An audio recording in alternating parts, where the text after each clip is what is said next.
Hello everyone, आज एक बहुत ही महत्वपूर्ण वीडियो के द्वारा हम लोग द्विसंकर क्रॉस के बारे में पढ़ने जा रहे हैं, अर्थात डाई हाइब्रिड क्रॉस के बारे में पढ़ने जा रहे हैं। इसके पहले हम लोगों ने मोनो हाइब्रिड क्रॉस के बारे में पढ़ा था। तो जैसा कि आप लोग जानते हैं कि मेंडल ने 7 लक्षणों को उसमें ढूंढा था और 7 लक्षणों के द्वारा उन्होंने जो है वंशागत के 3 सिद्धांत प्रस्तुत किए थे और इस प्रकार से वो फादर ऑफ जेनेटिक्स कहलाए। तो संयोग था कि वो 7 लक्षण मेंडल को एक ही पौधे में मिल गए और 7 लक्षण के अलग अलग विपर्यासी लक्षण भी थे, अर्थात ट्रेट्स भी उन्होंने उसमें खोज लिया था। अर्थात अगर फूल की स्थिति को देखा जाए तो फूल की स्थिति किसी में जो थी वो टर्मिनल थी और किसी में जो थी वो कक्ष के अंदर थी, अर्थात जो है कक्षस्थ थी। तो इस प्रकार से लंबाई के लिए अगर देखा जाए तो लंबाई के लिए भी लंबा पौधा और बौना पौधा वहाँ पर था। फूल के कलर के लिए अगर देखा जाए तो फूल के कलर के लिए भी वाइट कलर और बैगनी कलर भी उसमें था। तो कहने का मतलब ये कि आज हम लोग 2 जोड़ी विपर्यासी लक्षणों की वंशागति के बारे में या 2 युग्म विकल्पी के बारे में अध्ययन करेंगे। तो आइए एक उदाहरण लेकर के देखते हैं कि किस प्रकार से मेंडल ने डाई हाइब्रिड क्रॉस के बारे में ये प्रयोग किया था। डाई हाइब्रिड क्रॉस का क्या रेशियो निकलता है तो उसके बारे में देखा जाता है। तो सबसे पहले हम लोग एक पौधा लेते हैं जिसका बीज जो था वो गोल था, जिसमें गोल बीज थे। ठीक है, तो बीज कैसा था? वो गोल था और साथ ही साथ वो पीला था। दूसरा जो लक्षण लिया हमने इसका विपर्यासी, तो उसमें बीज कैसा था? झुर्रीदार था। कैसा था? झुर्रीदार था और साथ ही साथ उसका रंग कैसा था? हरा था। ठीक है, इसको हम लोग क्या मानते हैं? पेरेंटल माने पैतृक, अर्थात जनक पीढ़ी। ठीक, तो जनक कैसा था? गोल और पीला था और यहाँ पर झुर्रीदार तथा हरा था। इसके बाद युग्मक, अब इससे युग्मक बनेगा। क्या बनेगा? युग्मक बनेगा। सॉरी, अब इनका क्या था? इनमें जो युग्म विकल्पी थे वो कैपिटल आर और कैपिटल वाई और कैपिटल वाई। इनका क्या था? स्मॉल आर स्मॉल वाई और स्मॉल वाई थे। ठीक, तो अब इनका गैमीट जो बनेगा वो कैसा बनेगा? गैमीट जो बनेगा वो कुछ इस प्रकार से बनेगा। कैपिटल आर से एक ये और इससे वाई। ठीक, तो ये क्या बन गया? कैपिटल वाई और कैपिटल आर। इसमें से एक आर, तो ये एक आर और एक स्मॉल वाई। तो किस प्रकार से स्मॉल आर और स्मॉल वाई ये इसका गैमीट बन गया। अब दोनों का जब संकरण कराया गया तो संकरण के परिणाम स्वरूप कैपिटल आर कैपिटल वाई और स्मॉल वाई ये प्राप्त हुआ और इसका जो फिनोटाइप निकला, अर्थात इसका दृश्य रूप प्रकटन जो हुआ, लक्षण जो दिखाई पड़ा वो था गोल और पीला। तो इसके बारे में तो हम लोग पहले भी पढ़ चुके हैं कि केवल एक ही लक्षण दिखाई पड़ेगा, केवल एक ही पेरेंट का लक्षण जो है यहाँ पर आपको दिखाई पड़ रहा है, अर्थात इस पेरेंट का, जिसमें कैपिटल, सब कुछ कैपिटल में है, सब कुछ बड़े अक्षर में है, अर्थात कैपिटल आर कैपिटल वाई। तो कैपिटल आर स्मॉल आर के ऊपर क्या है? प्रभावी है। कैपिटल वाई स्मॉल वाई के ऊपर क्या है? प्रभावी है। इस नाते गोल पीले के जीनों ने झुर्रीदार हरे के जीनों को प्रकट नहीं होने दिया, या कारक के बात की है कहें हम लोग तो गोल पीले के कारकों ने झुर्रीदार हरे के कारकों को प्रकट होने नहीं दिया। इस नाते फर्स्ट फीलियल जनरेशन में, F1 जनरेशन में सारे के सारे पौधे जो थे वो कैसे थे? गोल और पीले बीज वाले थे। सभी पौधे कैसे थे? गोल और पीले बीज वाले थे। या हम ये कह सकते हैं कि केवल गोल और पीला बीज मिला, ऐसा बाहर से देखने पर पता लगा। ठीक ना? तो इसका मतलब ये हुआ कि ये कैसा है? ये तो समयुग्मजी थे, ये भी समयुग्मजी थे, लेकिन ये विषम युग्मजी हैं, अर्थात ये संकर है। क्या है? संकर है। ठीक, अब एक का क्या किया गया? सेल्फिंग कराई गई, अर्थात स्वपरागण कराया गया। तो जब स्वपरागण कराया गया तो स्वपरागण स्वपरागण कैसे कराएंगे? इसी प्रकार इन्हीं के साथ। तो कैपिटल आर स्मॉल आर और कैपिटल वाई स्मॉल वाई, तो इनके साथ जब स्वपरागण कराया गया तो स्वपरागण कराने से पहले स्वपरागण कराया गया तो यहाँ पर इससे 4 युग्मक इससे प्राप्त हुए, 4 युग्मक इससे प्राप्त हुए। क्या हुए? 4 युग्मक इनसे प्राप्त हुए। तो चारों युग्मों को देखते हैं कि कौन कौन से युग्मक प्राप्त हुए। तो पहला युग्मक इनसे जो मिला था वो कैपिटल आर और कैपिटल वाई था, कैपिटल आर और कैपिटल वाई। दूसरा जो युग्मक मिला कैपिटल आर और स्मॉल वाई। तीसरा जो युग्मक मिला स्मॉल आर कैपिटल वाई। और चौथा जो युग्मक मिला वो स्मॉल आर स्मॉल वाई का मिला। ठीक ना? कैसा मिला? स्मॉल आर और स्मॉल वाई। इसी प्रकार से इनके लिए भी 4 प्रकार के युग्मक मिले। क्या मिले? 4 प्रकार के युग्मक मिले। तो वो चारों प्रकार के युग्मक कौन से थे? तो वही चीज कैपिटल आर कैपिटल वाई पहला युग्मक, इसी प्रकार से कैपिटल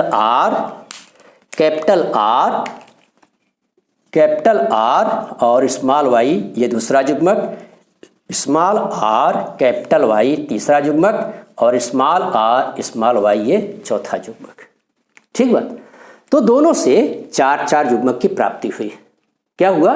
4 युग्मक की प्राप्ति हुई। अब जो है हम लोग इसको संकरण कराएंगे। तो संकरण कराने के बाद वास्तव में कितने प्रकार के लक्षण मिलेंगे? क्या वही पेरेंटल लक्षण मिलेंगे या नए रिकॉम्बिनेट कैरेक्टर्स भी मिलेंगे या नए संयोग भी मिलेंगे? उसको हम लोग चेक करेंगे। तो किसकी सहायता से? पुनेट स्क्वायर की सहायता से चेक करेंगे।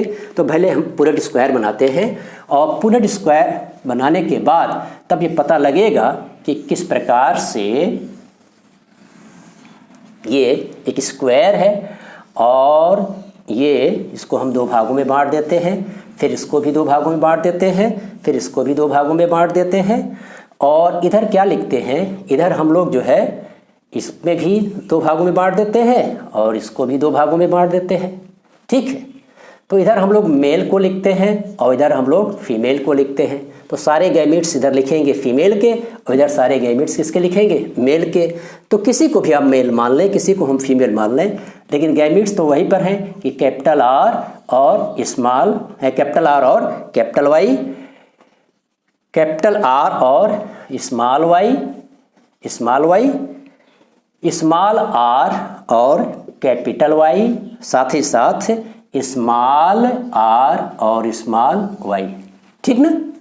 और यही गैमेट्स इधर भी हो जाएंगे, यही गैमेट्स क्या हो जाएंगे? इधर हो जाएंगे कैपिटल आर और कैपिटल वाई, कैपिटल आर और कैपिटल वाई, साथ ही साथ कैपिटल आर और कैपिटल वाई, साथ ही साथ क्या हो जाएगा? Capital R small y, capital R और स्मॉल वाई। इसके साथ ही साथ small r capital Y, small r capital Y और स्मॉल आर स्मॉल वाई। ये भी दिखाई नहीं पड़ रहा है, इसको भी ठीक से लिख देते हैं। तो ये हो गया आपका कैपिटल आर कैपिटल वाई और कैपिटल आर स्मॉल वाई। ठीक? अब इनके साथ संकरण कराते हैं। तो संकरण कराने पर देखिए इन सबका एक बार इसके साथ, इन सबका एक बार इनके साथ, इनका एक बार इनके साथ, एक बार इनके साथ। तो इस तरह से हम कराते जाते हैं और जो रिजल्ट आता है उसको यहाँ लिखते जाते हैं। ठीक है? तो कैपिटल आर का कैपिटल आर के साथ कराइएगा तो कैपिटल आर और capital Y capital Y capital Y capital Y. ठीक ना? इसका इसके साथ कराइएगा तो कैपिटल आर और कैपिटल वाई स्मॉल वाई। इसका इसके साथ कराइएगा तो capital R small r capital Y और इसका इसके साथ कराइएगा तो कैपिटल आर और स्मॉल आर कैपिटल वाई और स्मॉल वाई आ गया। ठीक है ना? तो इस प्रकार से ये पहली लाइन पूरी हो गई। अब इसके साथ कराने हैं तो कैपिटल आर। ठीक है? और कैपिटल वाई और स्मॉल वाई, कैपिटल वाई और स्मॉल वाई। ठीक इसी प्रकार से कैपिटल आर और स्मॉल वाई। ठीक इसी प्रकार से कैपिटल आर, कैपिटल वाई और फिर इसके बाद स्मॉल वाई, फिर इसके बाद कैपिटल आर और स्मॉल वाई, क्योंकि ये भी स्मॉल है, ये भी स्मॉल है। ठीक ना। अब देखिए ध्यान से, कैपिटल स्मॉल आर और कैपिटल आर, तो कैपिटल आर और स्मॉल आर, कैपिटल वाई तो कैपिटल वाई। फिर यहाँ पर देखिएगा कैपिटल आर, स्मॉल आर और कैपिटल वाई, स्मॉल वाई, और फिर यहाँ पर स्मॉल आर, कैपिटल वाई, फिर यहाँ पर स्मॉल आर, कैपिटल वाई और स्मॉल वाई। ठीक ना। अब अंतिम लाइन में देखते हैं फिर से, capital R, capital Y, capital Y, small y. फिर देखते हैं कैपिटल आर और स्मॉल वाई और स्मॉल वाई दोनों हैं, तो स्मॉल वाई और फिर इसके बाद स्मॉल आर और कैपिटल वाई, स्मॉल आर और स्मॉल वाई। ठीक है ना। तो इस प्रकार से अब इनका हम फिनोटाइप लिखते हैं, यानी कि इनका लक्षण लिखते हैं कि किस प्रकार का लक्षण इसमें है। ठीक है। तो इसमें लक्षण किस प्रकार का है, तो लक्षण जो है वो ऐसे लिखते हैं, ये तो कैपिटल आर है और एक कैपिटल वाई, जाहिर सी बात है कि कैसा होगा, गोल और पीला होगा। कैसा होगा ये, गोल और पीला होगा। इसी प्रकार से यहाँ भी कैपिटल आर है तो गोल होगा, ठीक है, और कैपिटल वाई है तो पीला होगा। क्यों, एक भी कैपिटल आर होगा या एक भी कैपिटल वाई होगा तो निश्चित है कि वो क्या होगा, प्रभावी होगा। अप्रभावी तब प्रकट होगा जब दोनों होंगे, जब वो दोनों होंगी तभी वो प्रकट होगा। लेकिन यदि एक भी कैपिटल आर या एक भी कैपिटल वाई होगा तो अपना लक्षण प्रकट करेगा। ठीक है। अब यहां देखिए, यहां भी कैपिटल आर और कैपिटल वाई है तो कैसा होगा, गोल और पीला होगा। यहां भी कैपिटल आर है और कैपिटल वाई है तो कैसा होगा, गोल और पीला। इसका मतलब एक पहली लाइन में सारे के सारे गोल और पीले हैं। अब सेकंड लाइन में देखते हैं तो यहां भी क्या होगा, गोल और एक वाई भी है तो गोल और पीला होगा। तो यहां पर क्या होगा, गोल और ध्यान दीजिएगा यहां पर क्या होगा, हरा। स्मॉल वाई किसके लिए, हरा, तो गोल और हरा हो गया। यहां पर क्या हो गया, गोल और कैपिटल वाई है तो पीला हो गया। ठीक है।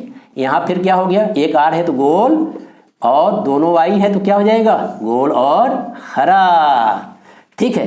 अब यह क्या हो जाएगा, गोल और कैपिटल वाई है तो पीला हो जाएगा। ठीक। अब यहां तो क्या हो जाएगा, गोल और ये भी क्या है, पीला हो जाएगा।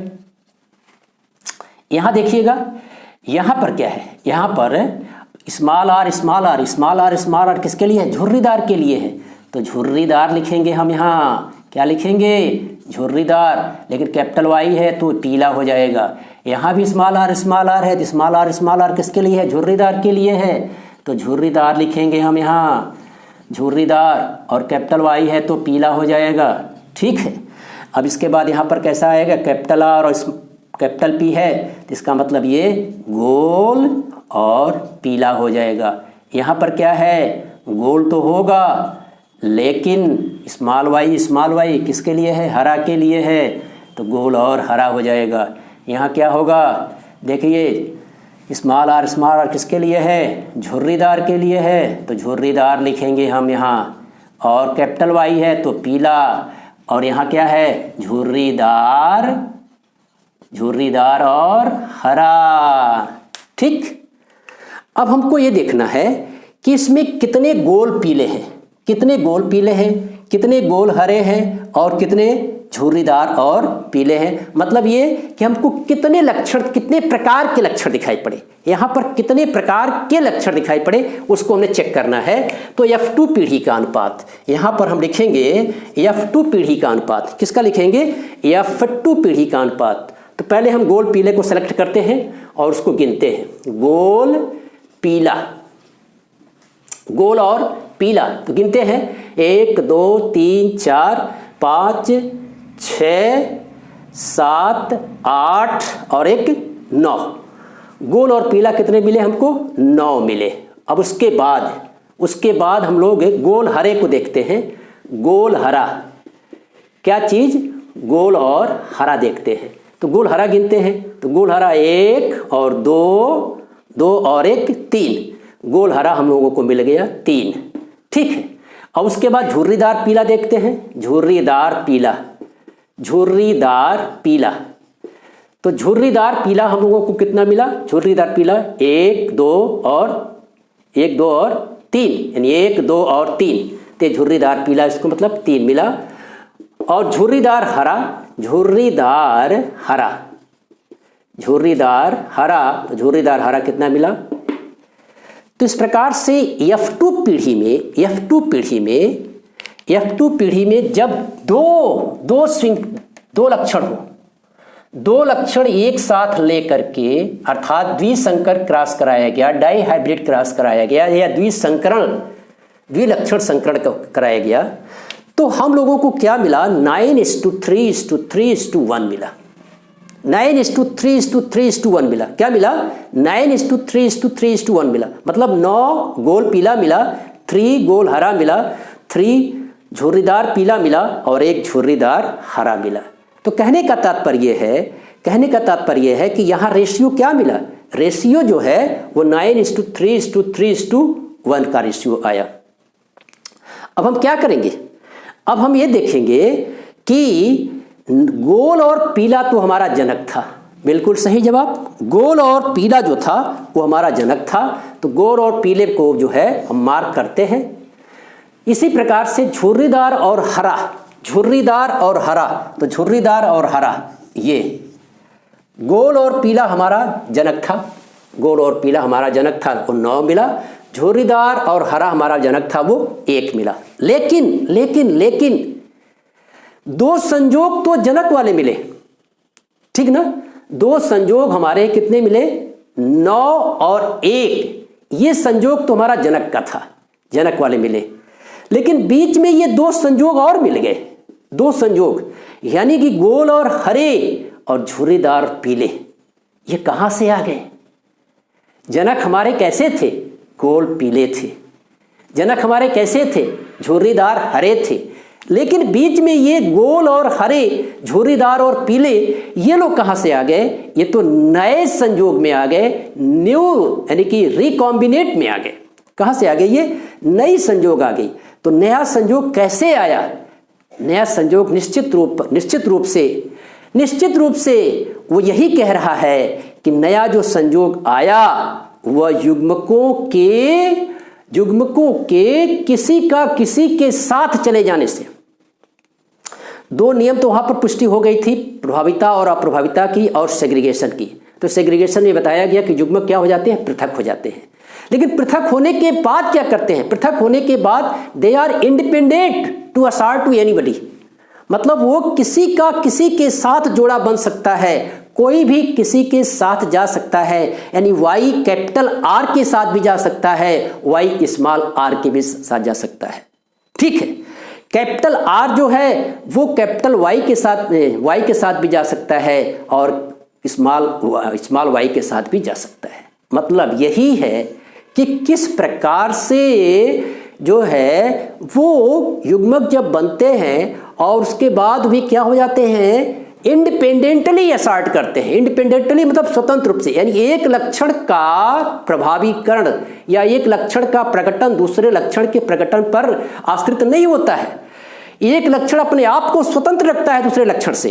अर्थात एक लक्षण अगर है, 2 लक्षण एक साथ लिए गए तो दोनों लक्षण अपने आप को अलग अलग ढंग से प्रकट करेंगे। समझ गए?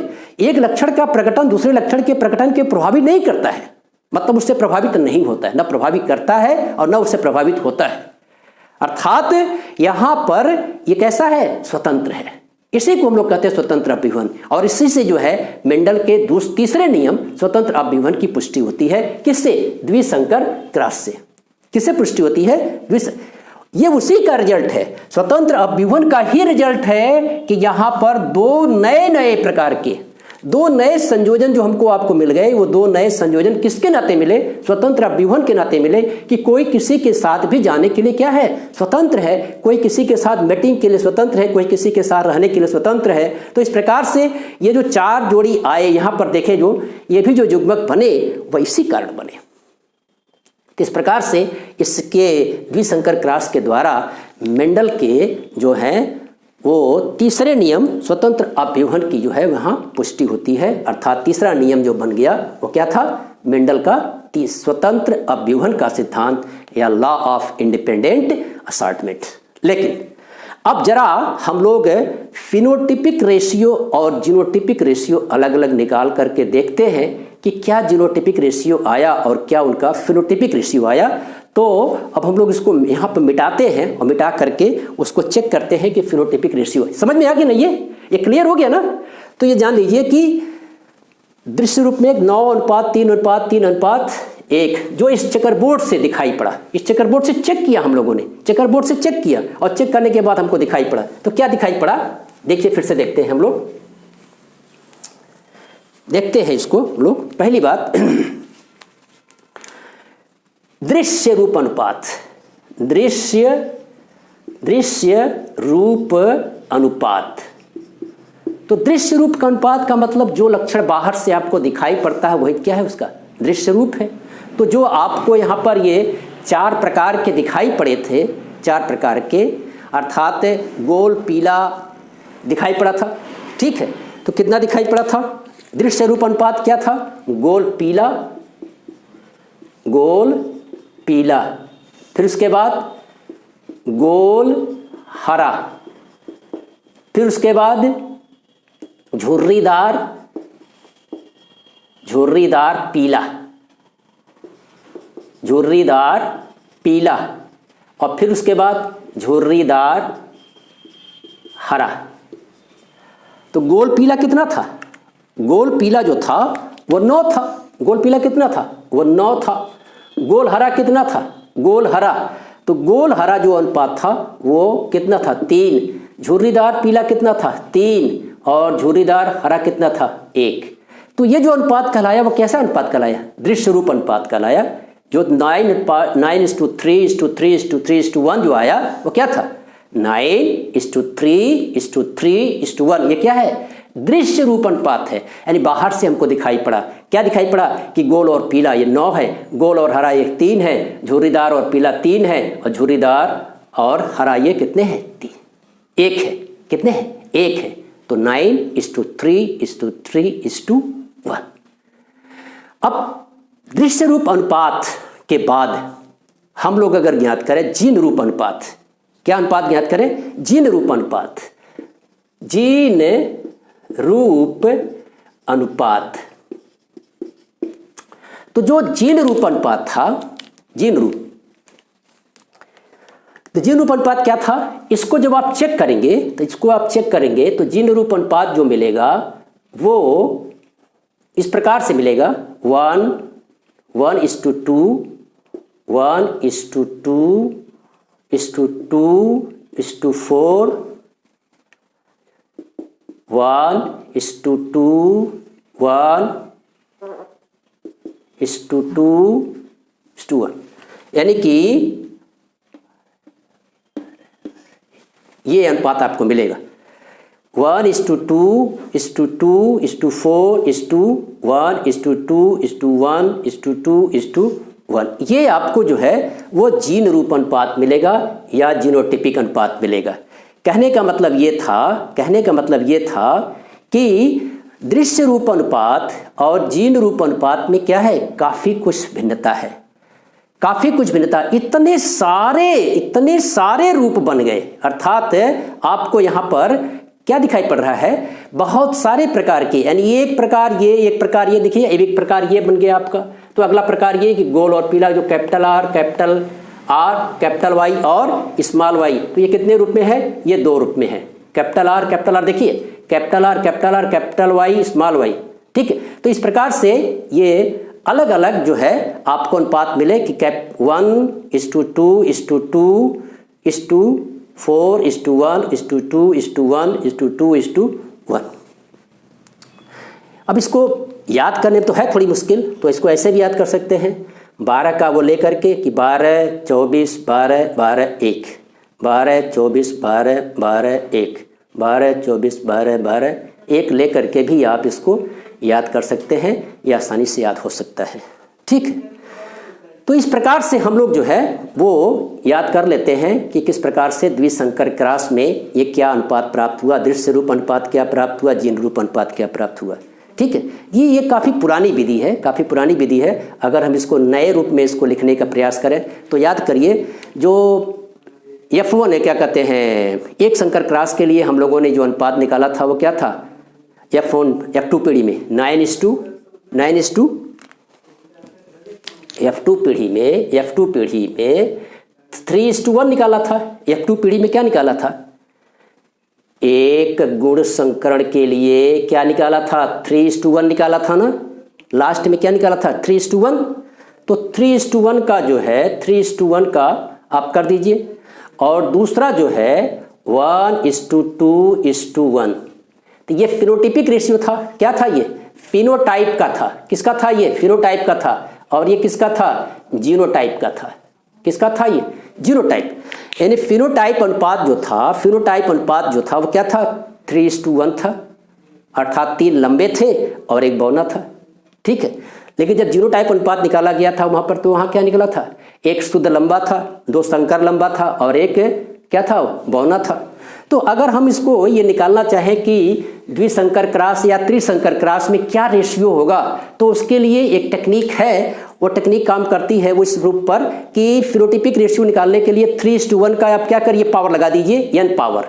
कितनी पावर लगा दीजिए, n पावर। तो यदि एक बार 1 निकालना है, एक का रेशियो निकालना, तो इसके आधार पर निकल जाएगा, 3:1 ही आ जाएगा।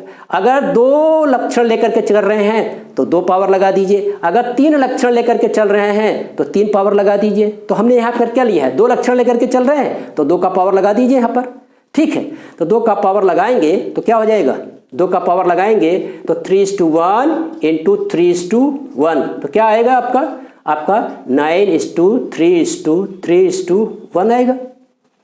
ठीक है, इसी प्रकार से 1:2:1 का जब n पावर लगाएंगे, एक लक्षण के लिए या एक संकर के लिए आप क्या लगाएंगे, पावर 1 लगाएंगे। अगर 2 लक्षण एक साथ लेकर के चल रहे हैं तो यहाँ पावर 2 लगाएंगे। अगर 3 लक्षण लेकर के चल रहे हैं तो पावर 3 लगाएंगे। तो हमने क्या लिया, यहाँ 2 लिया है, तो हम यहाँ पर जो है वो एक तरह से 2 लगाते हैं। ठीक है, तो इसका मतलब ये कि 1:2:1 गुणे 1:2:1। ठीक, तो एक बार इसका गुणा इसके साथ कर लीजिए, तीनों के साथ, इसका गुणा इनके साथ कर लीजिए, इनका गुणा इनके साथ कर लीजिए, तो क्या अनुपात आएगा, यही अनुपात आएगा। जैसे मान लीजिए इसका अनुपात इसका गुणा इसके साथ कर लीजिए और फिर उसके बाद रीअरेंज कर लीजिए। तो पहला क्या है, हम इसके साथ अगर करेंगे तो 1:2:1 आएगा। फिर 2 का गुणा करेंगे तो क्या आएगा, 2:4:2 आएगा ना। 2 का गुणा इसके साथ करेंगे, 2 × 1 = 2, 2 दूनी 4 और 2 × 1 = 2, और फिर 1 का करेंगे तो क्या आएगा आपका 1:2:1 आएगा। ठीक, तो यही जो रेशियो है, यही रेशियो क्या है, ये रेशियो है, जो ये रेशियो है वही ये रेशियो है। ठीक है, तो इस प्रकार से आपको जो है वहाँ पर ये इतने अनुपात मिल जाएंगे जितने अनुपात यहाँ पर हैं। अब ये है कि आप यहाँ 4 यहाँ देख रहे हो तो 4 यहाँ पर है, तो उसको रीअरेंज किया गया है। क्या किया गया है, रीअरेंज करके ये अनुपात निकालें। तो चाहे आप लिखने के लिए इसको लिखें और चाहे आप लिखने के लिए इसको लिखें, जीन रूप अनुपात जो है ये जो है ओल्ड टेक्निक। और ये क्या है, जीन रूप अनुपात निकालने की ये मॉडर्न टेक्निक है। क्या है ये, मॉडर्न टेक्निक है। इसी प्रकार से दृश्य रूप अनुपात निकालने की ये ओल्ड टेक्निक है और ये क्या है, मॉडर्न टेक्निक है। तो इस प्रकार से हम जो है वो द्विसंकर क्रॉस के लिए हमने इसको भी अध्ययन कर लिया, चेकर बोर्ड के द्वारा चेक भी कर लिया, उनके लक्षण भी लिख लिए, गिन भी लिए, तो गिनने पर ये सब प्राप्त हुए। इस नाते अब हम लोगों ने दृश्य रूप अनुपात निकाला तो दृश्य रूप अनुपात 9:3:3:1, और जीन रूप अनुपात निकाला तो 1:2:2:4:1:1:2:1:1:2:1 आया। ठीक है, तो आई होप ये वीडियो आपको बहुत अच्छी तरह से समझ में आ गया होगा। और यदि वीडियो अच्छी तरह से समझ में आ गया तो इसको खूब शेयर करिए, खूब शेयर करिए, खूब शेयर करिए, लाइक करिए। और साथ ही साथ यदि आप इस चैनल पर नए हैं तो आप इसको सब्सक्राइब अवश्य करें, ताकि आपको हर अच्छी वीडियो आपको प्राप्त होती रहे समय से। धन्यवाद।